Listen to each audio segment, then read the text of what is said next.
Bonjour, Morning Brief du 29 août 2017, en ligne avec les attentes, l'activité sur les bourses maghrébines est est décidément en berne, avec des volumes très très faibles. Du moins du côté de Tunis, on a de l'actualité, notamment les publications des états financiers 2000 S1 2017. Alors volume sur la bourse de Casa de seulement 31 millions de dirhams. Le Mazi a terminé la séance de ce lundi sur une hausse de 0,40%, plus 5,22% depuis le début de l'année. Côté hausse a signalé un nouveau sommet pour Managem annuel, plus 4,94% durant la séance de ce lundi. Pour ce qui est des baisses, Minière Twist a reculé de 1,20%. Pour Tunis, un nouveau sommet pour l'indice phare de la place de Tunis, Tunindex, à 6294,40 points, une hausse de 0,11%, plus 14,68% depuis le début de l'année.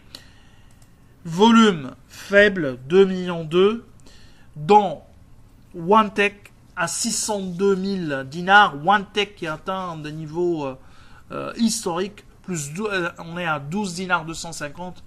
Au cours de la séance, ça fait plus que ça, hein, donc plus 3,81% de variation sur la séance. Assad plus 2,92%, 9 dinars 160. Tunisie Leasing plus 1,85% à 15 dinars 940. Côté baisse, Sotupapier moins 2,96. Spedit moins 2,91% à 8 dinars. De l'actualité pour la bourse de Tunis.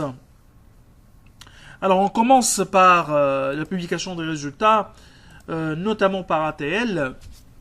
Je lis le commentaire de notre analyste.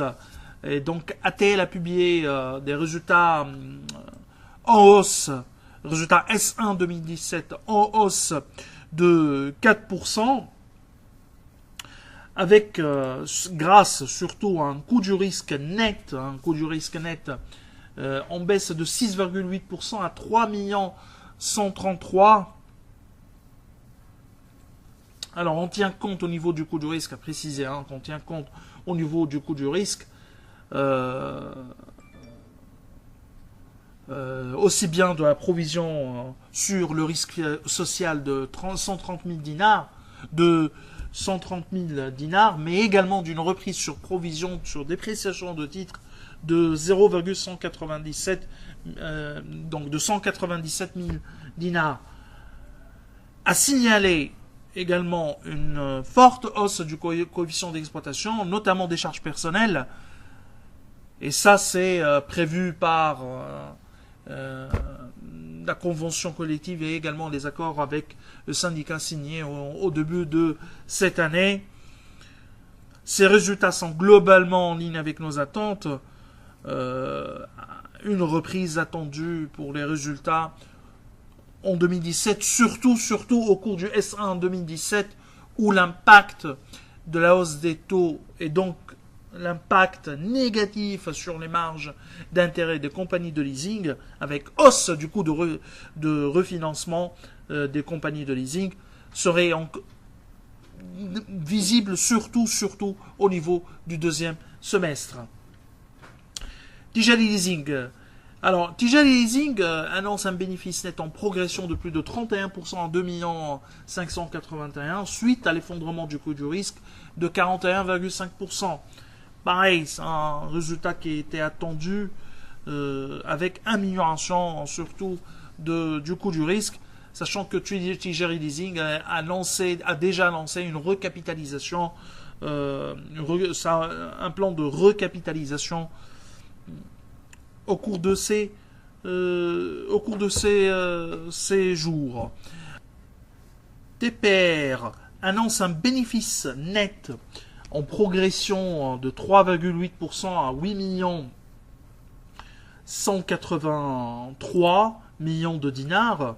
Alors, le résultat de TPR il y a eu une hausse, c'est vrai, mais l'exploitation a souffert, a été mise sous pression durant ce premier semestre, avec un résultat d'exploitation qui est en baisse à 8 millions 403 contre 8 millions 9 une année auparavant, avec une marge d'EBITDA qui a également reculé durant ce premier semestre dans un contexte de croissance de chiffre d'affaires, 56 millions 4 au 36 2017 contre 140 millions 8 au 36 2016.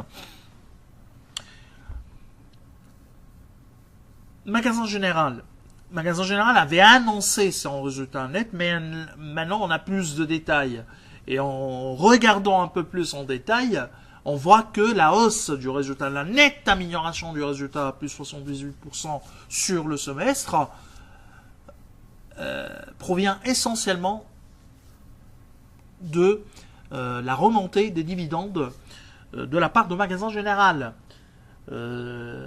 Mais en tant qu'activité, l'activité dans un contexte de chiffre d'affaires stable, la marge d'EBITDA a reculé durant ce premier semestre.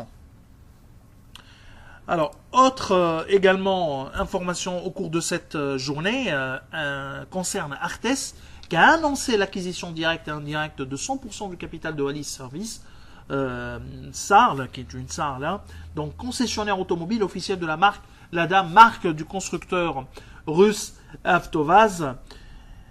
Là, pour les concessionnaires, on apprécie, nous, on n'a pas de détails par rapport à la taille de cette acquisition et à l'impact de cette acquisition sur les comptes d'Artes, mais pour les concessionnaires, dans un contexte de marge sous forte pression, des acquisitions, c'est-à-dire une croissance externe et un autre sens appréciable, et on salue ce type de mouvement et d'opération. Alors nous vous remercions pour votre attention. Au revoir, demain.